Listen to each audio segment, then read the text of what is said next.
सृष्टिकर्ता लोककर्ता सर्वकारणकर्तः।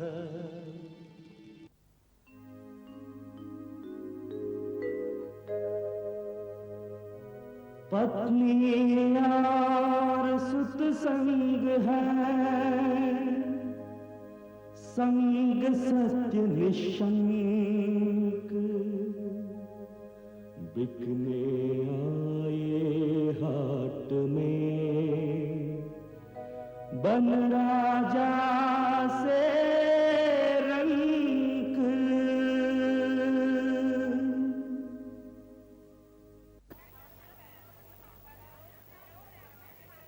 काशी के नागरिकों, ये मेरी धर्म पत्नी है। मनसा वाचा कर्मणा सत्यव्रत का पालन करने वाली एक उत्तम स्त्री है। सास ससुर और पति की इसने पूरी श्रद्धा और भक्ति से निरंतर सेवा की है। आज मेरी स्थिति ऐसी हो गई है कि मुझे इसे बेचना पड़ रहा है। विधि की इस विडंबना को मैं नतमस्तक होकर स्वीकार करता हूं। ये दासी बनकर आपकी सेवा करेगी। विनम्रता, सुशीलता और पातिव्रत इसके आभूषण हैं। ये राजा हरिश्चंद्र की धर्म पत्नी है। इसे दासी के रूप में स्वीकार करके मुझे कृतार्थ कीजिए। सज्जनों, आप कदापि संकोच न करें कि ये महारानी है, परंतु है लाखों में एक। ये दासी बनकर सेवा करने में कोई भी त्रुटि नहीं रखेगी। राजपाट, धन संपत्ति शाश्वत नहीं है। ये काल की धारा में कब और कैसे प्रवाहित हो जाते हैं, ये किसी को ज्ञात नहीं। कल ये रानी थी, परंतु आज दासी बनकर आपकी अथक सेवा करेगी। शिष्यों, लगता है कोई दासी बेची जा रही है। चलो चलते हैं। विप्रवर, क्या मैं दासी बनने की योग्य भी नहीं हूं? मुझे खरीदने के लिए कोई आगे नहीं बढ़ रहा है। किसे बेच रहे हो? कौन बेच रहा है? इस स्त्री को बेच रहा हूं। बेचने वाला मैं हूं। ये ठीक है कि तुम स्त्री को बेच रहे हो, कहीं ये कोई पराई स्त्री तो नहीं? नहीं, ये मेरी धर्म पत्नी है। हाँ? क्या कहा?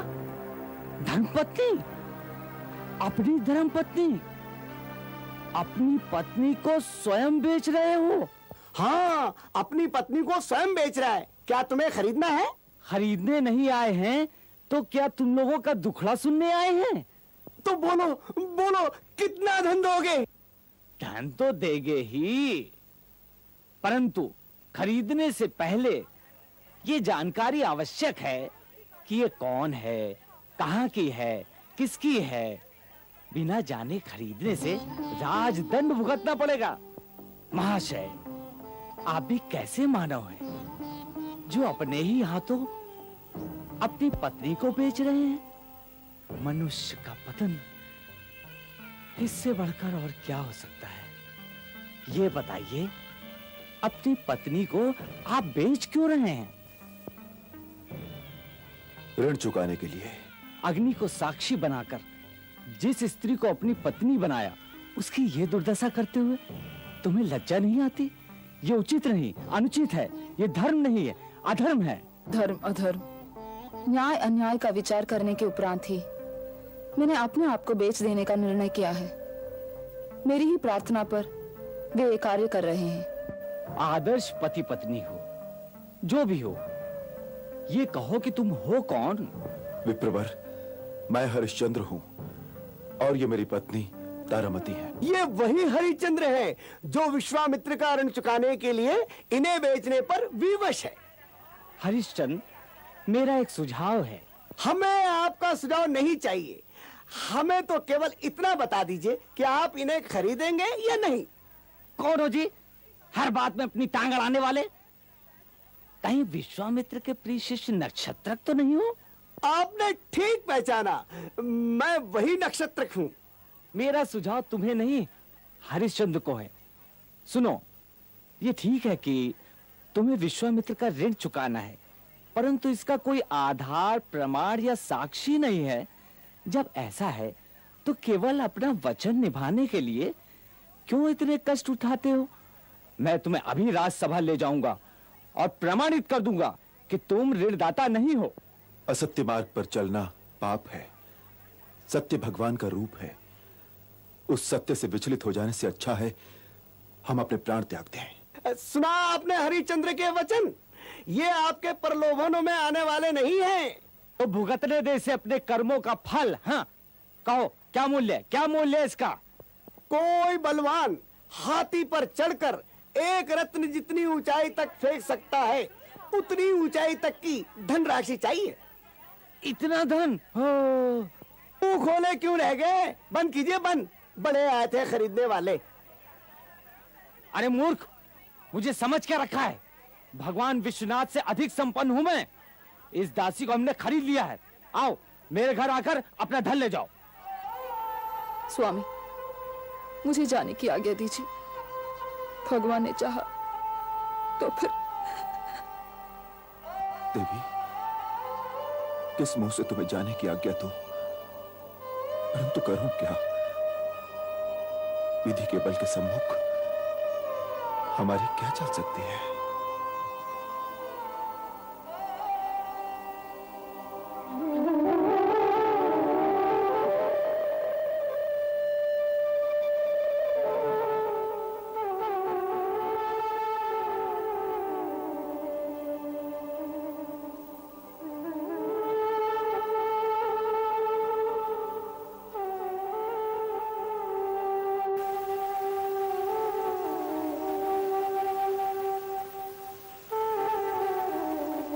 दासी चलो, चलो बालक। ये क्या विप्रवर? मैंने तो केवल अपनी पत्नी को बेचा है, पुत्र को नहीं। देखो, जहां गाय है वहीं बछड़ा भी होगा। माता के साथ पुत्र भी चलेगा। चलो। पत्नी को भेज रहा हूं, पुत्र को भी काल सबके मुंह में भेज दूं? स्वामी, ऐसी अमंगल बातें आपके मुंह से। पिताजी, मैं नहीं जाऊंगा, नहीं जाऊंगा। ऐसे नहीं कहते रोहित। मां के साथ जाओ। तुम्हारा मां के साथ रहना ही उचित है। तुम यहीं रुको, मैं धन लेकर आता हूँ। माते चलिए। मैं जा रही हूँ, परंतु इस विश्वास के साथ कि हम अवश्य फिर से मिलेंगे। मैं जाऊंगी भी इसी विश्वास पर।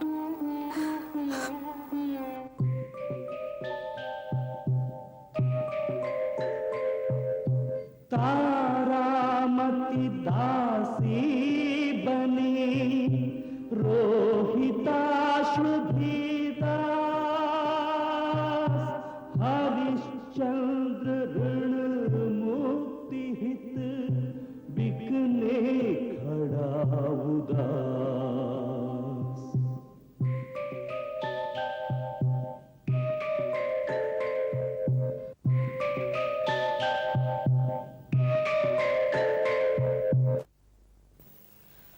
अपने गुरु के बड़प्पन की चर्चा की तो मेरे क्रोध का पारा चढ़ जाएगा।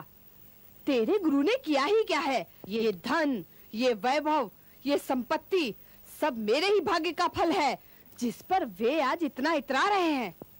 मेरे पदार्पण से ही उनके भाग्य के द्वार खुले हैं। वो भूखा निद्रा देवी की गोद में सोया होता अगर मैं नहीं होती। सत्य तो यही है, और आप सत्य बोलने में कभी झिझकती भी नहीं है। देखिए, बातों बातों में गुरुजी भी आ गए। कहाँ चले गए थे तुम? व्यस्त तो इतना रहते हो कि मानो राज्य का सारा शासन भार तुम ही संभाल रहे हो। तुम्हें इतना भी ध्यान नहीं कि घर में तुम्हारी पत्नी खाए बिना तुम्हारी प्रतीक्षा कर रही है। देखो, व्यर्थ का घूमना बंद करो। मेरी कलकंठी। क्या कहा? मेरी कलकंठी, बात यह है कि माता, उधर तो देखिए।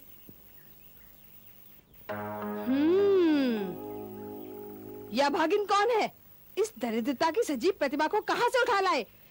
ये क्या मेरे सर पर सवार होने आ गई? तुम्हारी बुद्धि क्या भ्रष्ट हो गई है जो पराई स्त्रियों को घर ले आने लगे? एक पल भी विलंब किया तो? रुक जाओ मेरी नयन सुख, तुम तो जानती हो मैं कभी अपने बारे में नहीं सोचता, तेरे ही बारे में सोचता हूँ। इस घर के कामकाज से तुझे विश्राम नहीं मिलता, तुझे घर का काम करता देखकर मेरा मन दुखने लगता है, इसलिए सोचा कि एक दासी मिल जाए तो अच्छा है। बस इस दासी को ले आया। अब विश्वास हो गया ना तुझे? तेरा ही सोचता हूँ और तेरा ही करता हूँ। मेरी बात पर आप क्रोधित ना होइए माता। आप अपने पति की ऐसी अवहेलना करें, उनसे इतनी कड़वी बातें करें, ये आपको शोभा नहीं देता। पति तो पत्नी का प्रत्यक्ष देव होता है। चुप रह। दासी बनकर सेवा करने आई हो या मुझे हितोपदेश देने आई हो? मुंह से एक शब्द भी निकला तो? हाँ सुनो दासी, अपनी सीमाओं में रहो। सीमा पार करने का प्रयत्न किया तो इसकी जीभ ही नहीं हाथ पांव भी चलने लगेंगे। हाँ, उसे समझाओ अच्छी तरह से, नहीं तो तुम जानते हो कि मैं क्या कर बैठूंगी। चलो हाँ। आओ भाई आप।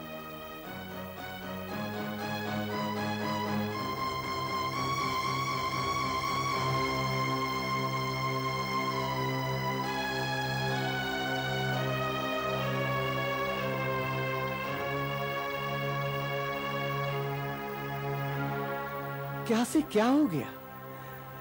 जिनके संकेत मात्र से सहस्त्र दास दासियां उपस्थित हो जाया करती थी, जिनका मुंह खोलने का विलंब था कि सब प्रकार के सुख साधन प्राप्त हो जाया करते थे, उस ऐसी रानी पर ऐसी विपदा। हे गुरुदेव, क्या इनके परीक्षाओं का कोई अंत नहीं होगा? ये लो महाराज की मुद्रिका, इसे दिखाने पर तुम्हारा धन तुम्हें प्राप्त हो जाएगा। हाँ। धन्यवाद। आहा! अब तो मैं गुरु श्री के कार्य से मुक्त हो गया। अब मुझे उनका कोई भय नहीं, कंद मूल फल खाने की भी आवश्यकता नहीं। अब तो मैं केवल विश्राम करूंगा। आहा! विश्राम विश्राम विश्राम कैसा नक्षत्रक? गुरुदेव, गुरुश्री आप यहाँ पर पधारे? क्यों नहीं, उस हरिश्चंद्र को इतना सुलभ छोड़ दूंगा जिसने मेरी पुत्रियों का तिरस्कार किया। उससे जाकर पूछो कि वो हमें हमारा ऋण चुकाएगा कि नहीं। ऋण? कैसा ऋण? हरिश्चंद्र ने तो अपनी पत्नी को बेचकर आपका ऋण चुका दिया है। गुरुवर, हरिश्चंद्र जैसा सत्यव्रती इस त्रिलोक में तो कोई होगा ही नहीं। उससे असत्य कहलवाने के मेरे सारे प्रयत्न व्यर्थ गए। गुरुवर, अब हम आश्रम चलेंगे। हम आश्रम तभी चलेंगे नक्षत्रक जब हमारा धन हमें प्राप्त हो जाएगा। आपका धन तो आपको मिल गया गुरुदेव। वो धन हमारा नहीं है, तुम्हारा है नक्षत्रक। मेरा? वो कैसे गुरुवर? जो धन प्राप्त हुआ है वो तो तुम्हारा पारिश्रमिक है नक्षत्रक। मुझे पारिश्रमिक नहीं चाहिए गुरुवर। ये कहने वाले तुम कौन होते हो नक्षत्रक? क्या अपने गुरु श्री की आज्ञा का तिरस्कार करोगे?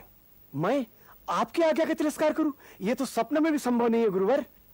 ये हुआ ना शिष्यत्व। जाओ हरिश्चंद्र से कहो कि ये धन नक्षत्रक का है, तुम्हारा है। गुरु श्री का ऋण चुकाना तो अभी शेष है। जाओ नक्षत्रक, और प्रयत्न करो, और प्रयत्न करो, और अपने गुरु श्री को विजय माला पहनाओ हरिश्चंद्र से असत्य बुलवाकर। जो आज्ञा गुरुवर। कहां की वो अयोध्या और कहां की वो काशी नगरी। हम कहां से कहां आ गए। अदृश्य उस विधि के हाथों में मनुष्य कठपुतली नहीं तो और क्या है। प्राण से भी निकट पत्नी को बेच दिया, उसे दासी बना दिया, पुत्र से भी बिछड़ गए। ये सब उस परमेश्वर की लीला है। जो होना है होकर ही रहेगा। भगवान, मुझे केवल इतनी शक्ति दे कि मैं वचनबद्ध रहूं, पतन के गर्त में ना गिराऊं।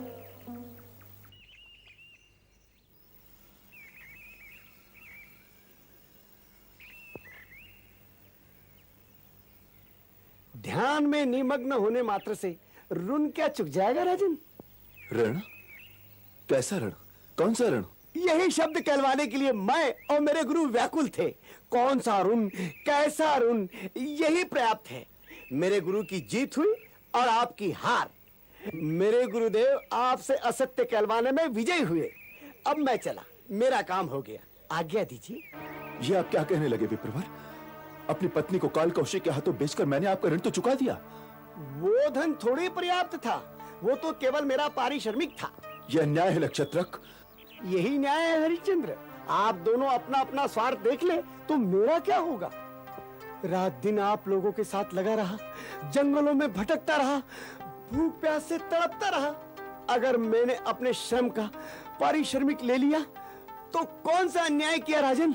नक्षत्रक, इस स्थिति में मैं आपको क्या दे सकता हूँ और कैसे दे सकता हूँ? ये तो आपके और गुरुजी के बीच की बात है। ऋण गुरुजी को मिलना है, मुझे नहीं। मैं चला। रुक जाइए, ऋषिवर का ऋण चुकाने तक आप यहीं रुक जाइए। मैं अपने आप को बेचकर भी ऋषि का ऋण अवश्य चुकाऊंगा, अवश्य चुकाऊंगा।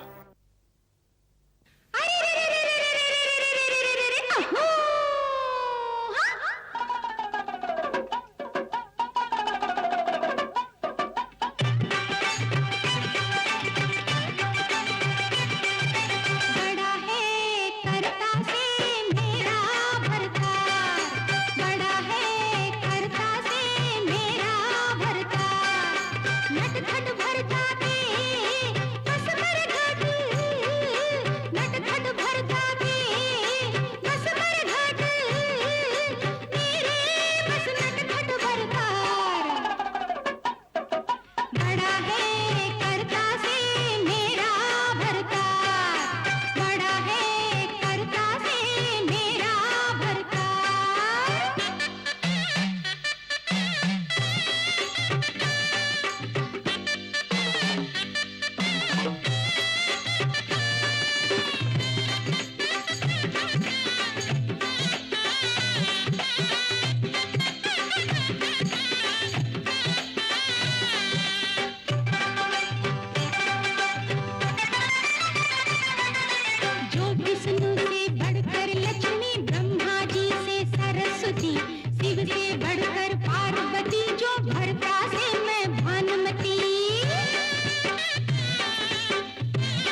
रुष्ट पुष्ट दास को बेच रहा हूँ। इस अवसर को अपने हाथ से न जाने दीजिए, न जाने दीजिए, न जाने दीजिए, न जाने दीजिए, न जाने दीजिए, न जाने दीजिए।